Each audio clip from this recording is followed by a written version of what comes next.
Oh my gosh, oh my gosh, oh my gosh, oh my gosh! It's my first review. What do I talk about? What do I do? I don't know how to do any of this. Kichi, get a hold of yourself. You're an adult talking about ponies. You can do this. Alright, now what should I review first? No. Oh god, no. This one looks good. Alright, Pinkie Apple Pie. Let's get the ball rolling, shall we? We open with a shot of Twilight's former home.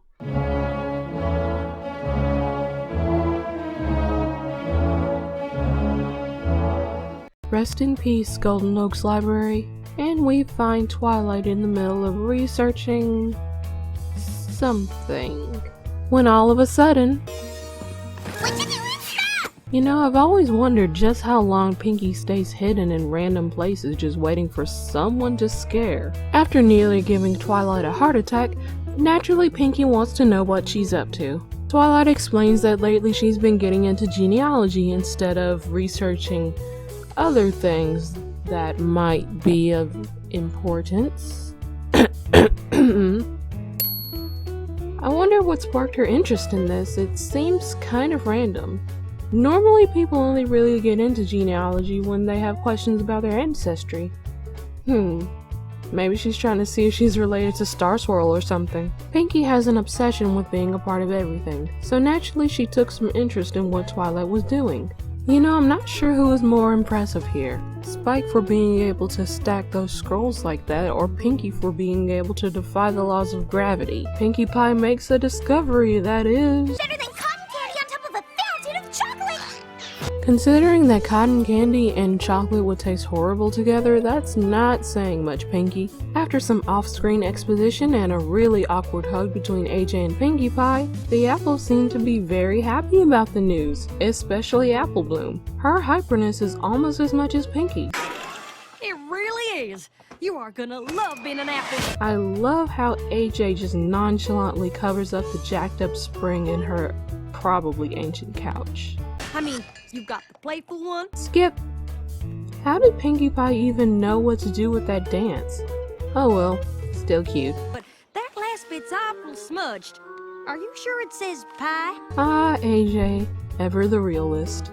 Granny Smith has the idea to go and meet with Goldie Delicious to see if Pinkie Pie is actually related to the apples. So you know what time it is. So they loaded up the truck and they moved to Beverly. Before they leave, AJ lets her family know that she wants Pinkie Pie to see their best sides. At first I thought that it was odd for AJ to be worried about this since I thought that they had been friends for a few years, but in the new season we find out that the events in the show have spanned over the course of 1 year. So I guess it makes sense for Pinkie to not truly know how the apples are. They do tend to give off this perfect family unit vibe. Kind of like a well-oiled machine. Anyway, song time! We're apples forever, apples together. We're family, but so much more. There isn't much to say about this song. It's catchy, it's upbeat, and it's fun. I felt like it was trying to be something like Art of the Dress or the Smile song, except it doesn't quite get there because it's about Applejack's family instead of Applejack herself. Right now, Applejack's character is defined by 3 traits: her family, her friends, and the farm. I kind of wish we could see her away from all of that so we can get a taste of her true character other than the backbone of the group. Friends all around come to join and see as we sing out across the land. I like to point out that Apple Bloom can sing pretty well in this. Also, I think there might be a drunk Pegasus nearby. After the fun little ditty, the cart falls apart and ruins the mood. Which kind of reminds me of that scene in Mulan where the army is singing this fun little song only to be stopped dead in their tracks by...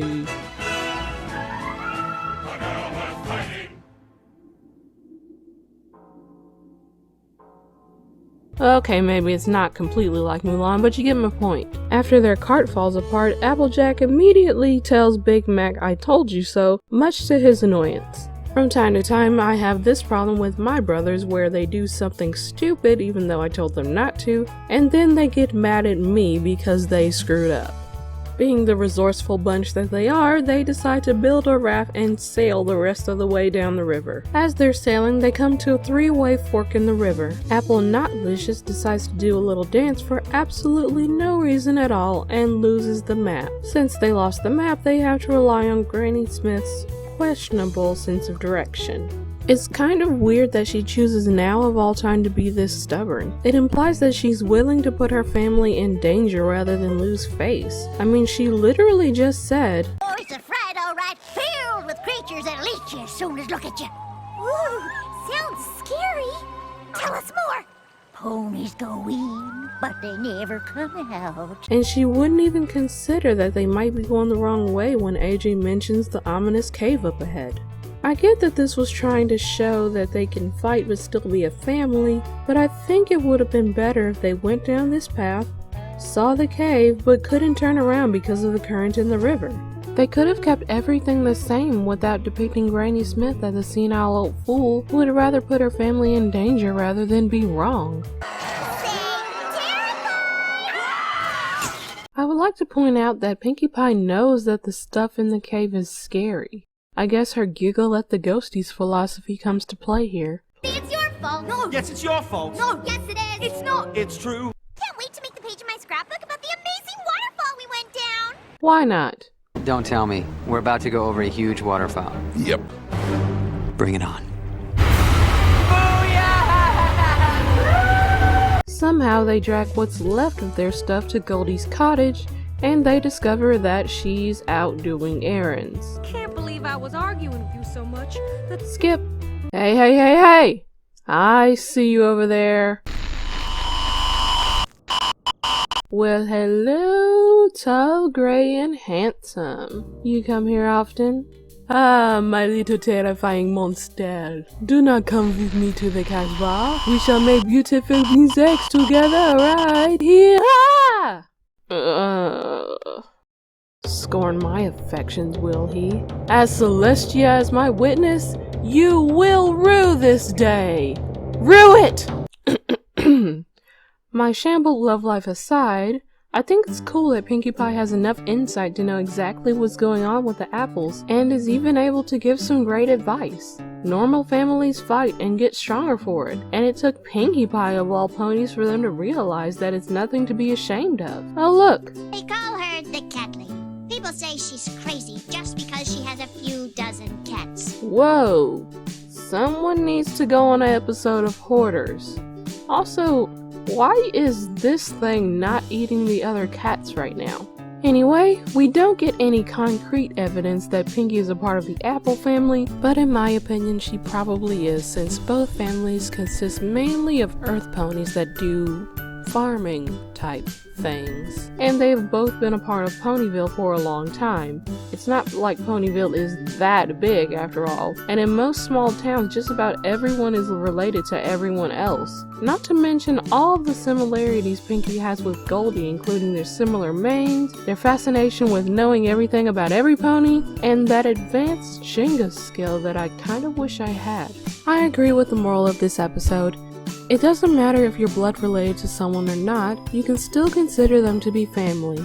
I hope you enjoyed my first analysis video. I hope to do many more of these in the future. Now if you'll excuse me, I need to find an appropriate place to display this little guy. See y'all next time!